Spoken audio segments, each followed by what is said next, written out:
Minta naik kenapa ya? Minta naik, mau caci maki saya. Orang Aceh semua minta naik. Assalamualaikum Pak Mahmudin. Waalaikumsalam. Haleluya. Salam, salam. Salam. Ya, ilung sur galak aku. Kan? Ilung hanya gaduh-gaduh saban lagi urinyo kan. Ya. Kita sebagai Sebentar dulu, kenapa haleluya? Kenapa haleluya? Enggak tahu, saya ikuti Bapak Pendi apa itu cakap, artinya apa tuh haleluya itu? Pujilah Tuhan, ya. Pujilah Kalau Tuhan. terjemahan sesungguhnya sesuai dengan kalimat haleluya, ya. Haleluya, pujilah kepada Yahweh. Pujilah kepada Yahweh. Kalau apa? Salam apa artinya tuh? Damai sejahtera untukmu.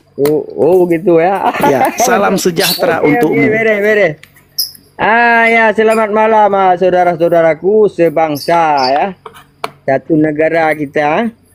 Elong tertarik saya gini, Pak Pendi itu harapan berdakwah kita untuk keselamatan Ya. Nah, itu berehan. Cuman ya versi Islam kan beda ya kan? Betul.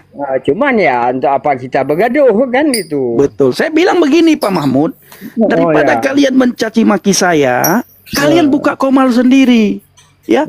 Kalian buka komal sendiri, saya dengan Bang Nabirong akan hadir ke komal kalian, kita adu argumentasi, kita adu ilmu.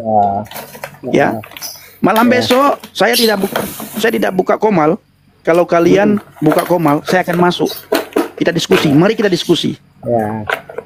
Kalaupun izinkan kami bertanya tentang iman kalian. Izinkan kami bertanya tentang nabi kalian, izinkan kami bertanya tentang kitab kalian. Kalau memang kalian siap, buka komal. Sekarang kalian buka komal, sekarang kami tutup. Kami datang ke komal kamu untuk kita diskusi. Itu sebenarnya kan kita ini memikir tentang negara kita ya kan, gimana kemakmuran bangsa Indonesia, umat beragam agama kan gitu. Iya. Jadi semua kita ini yang punya keyakinan misalnya dari Yesus ya, Tuhan Yesus ya gitu kan, turun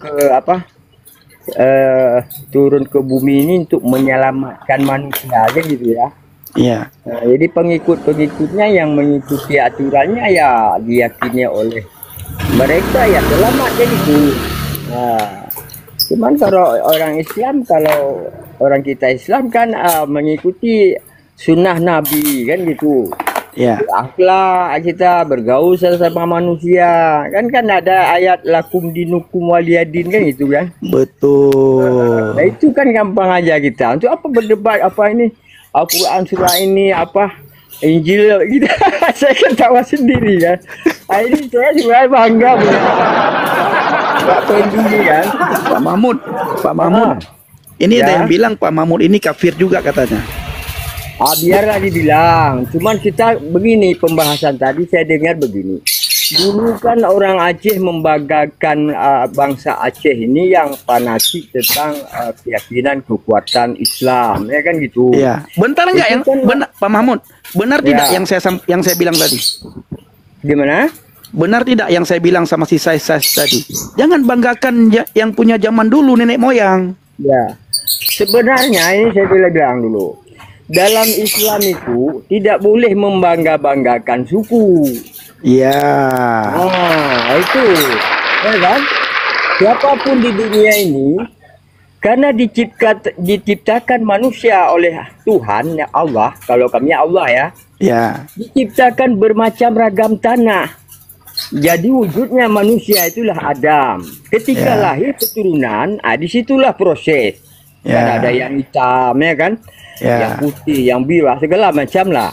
Jadi disitulah kita menghargai manusia, siapapun manusia, kita hormati, kita hargai. Kalaupun dalam kehidupan, aturan hukum, tatanan adat istiadat, kita jangan mengganggu orang lain kan gitu. Cuma yang sistem orang kita yang punya dekat, misalnya ulama, dia mendakwahkan, merangkul umat kan gitu. Begitu juga orang Yesus dulu ya, bisa alaihissalam dulu mengajak umatnya kan gitu berdakwah juga ya kan. Kan tidak ada paksaan. Ya.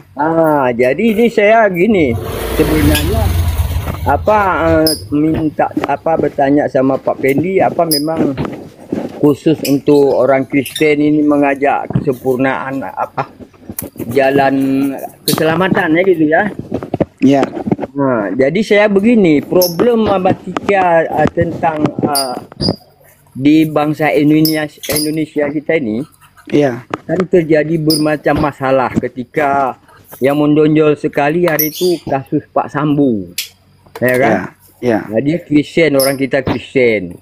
Jadi sekiranya memang ada yang sang penyelamat itu memberikan arahan dan hukum yang seadilnya, itu bisa merasakan keselamatan. Ternyata inilah yang problem sekarang. Pihak Kristen tidak bisa mendirikan hukum yang jelas, ya kan? Islam pun sama kita, bukan kita sepele di Aceh. Memang di Aceh masih kuat Islam, tapi yang sebenarnya hukum Islam kan belum berlaku, ya kan? Iya. Nah itu makanya saya seperti cambuk itu. Kan cambuk itu kan berlaku hanya untuk rakyat kecil itu. Sebenarnya Islam yang sejati itu bagaimana? Cuma di sini karena masa Soekarno dulu nggak disahkan untuk mendirikan negara Islam, mayoritas Islam kan gitu. Maka kekacauan di antara bermacam suku di atas azas Undang-Undang Pancasila inilah yang maka timbul gejala-gejala konflik sosial, hukum kan, runcing ke bawah, tumpul ke atas kan gitu. Nah, jadi saya suka begini karena Pak Pendi sudah terjun bidang agama Yesus ini, walaupun memang sudah dibilang murtad ya terserah lah kan, memang udah risiko kita. Tapi ya perjuangkanlah orang-orang Kristen itu menjalani hidup yang jadi juru selamat lah, mengikuti. Jadi kita nggak saling berperang, gitu maksudnya. Ya. Terima kasih dulu. Lanjutlah Pak Pendi ya. Ya. Terima kasih ya Pak Mahmud ya. Tuhan memberkati, Tuhan mengasihi, Tuhan menyertai. Haleluya. Ya, Tuhan Pak Pendi ya. Kalau saya Tuhan Allah Subhanahu wa taala semoga memberi keberkahan kita semua, petunjuk masing-masing ya. Oke, amin. Ya, selamat malam. Selamat malam. Pak Nabirong ya. Iya. Ya, di Medan ya. Saya lama di Medan. Selamat malam, Pak. Selamat malam. Saya di Medan 10 tahun bergabung sama orang Kristen, berkawan, tapi ya kami baik makan ini haram. Oh Bapak Mr. Mahmud jangan makan. Oke, memang begitu kan. Enggak dipaksa. Jadi enak aja. Bersuku bangsa ini walaupun macam-macam saling menghargai kan gitu ya. Nah, siap. Ini yang menjadi ketawa saya, asyik berdebat di sini. Yang masalah ke depan ini bangsa kita ini bagaimana? Ini yang masalah kan. Iya. Maka saya pikir ada Pak Pendi yang bisa memberi juru selamat kepada pengikut Kristen itu, jangan menegakkan hukum yang benar, rasa kemanusiaan kan gitu ya. Orang Islam juga gitu, jangan dibilang Islam munafik ya kayak gitu ya. Alhamdulillah di Aceh masih kuat kita orang Islam, yakin kan, walaupun memang nggak sepenuhnya yang menjalankan ya, masih roda pemerintahan sama pusat bagaimana lah. Ya mudah-mudahan ke depan kita saling ada pencerahan lah. Jangan sampai kita kacau balau tentang keyakinan kan. Orang di Palestina itu kan, Israel terus maju terus, kita kalah. Coba Islam sama Kristen ditindas seorang tuh kan. Itu Nabi Musa ya. Itu keyakinan Taurat ya. Ini ya masalah kita nih sekarang. Oke lah Pak Pendi ya, singkat aja dulu. Ya, Pak Nabirong ya. Siap Pak. Terima kasih Pak Mahmud. Selamat malam ya, selamat malam. Oke, I love you Mr. Mahmud. Thank you. Haleluya, Pak Mahmud ya. Iya. Nyan ban Pak Mahmud. Jeddah. Ini banyak kali yang mau naik, bingung aku. Iya, orang Aceh Selamat minta malam, naik. Ayah Hamir. Orang Aceh minta naik, kita tidak akan naikin. Caci maki di atas. Oke, penulis satu surat saja siapa? Surat Al-Baqarah. Penulis Surat Al-Baqarah. Dan siapa yang memberikan nama surat Al-Baqarah itu? Kalau kita lihat arti terjemahan daripada Al-Baqarah, sapi betina. iya Bang. Nah, siapa yang memberikan surat Al-Baqarah itu dan siapa yang menuliskannya? Ini kami jawab yang awam aja Bang ya, karena kita Jawab yang awam tapi berdasarkan ada dalil. Oh, si A yang menulis surat ini. Kalau berasumsi ditulis pada zaman ini, kan ditulis pada zaman ini, siapa yang menulis kan tidak ada yang tahu. Kalau kita bilang ditulis oleh sahabat, nah siapa nama sahabat itu?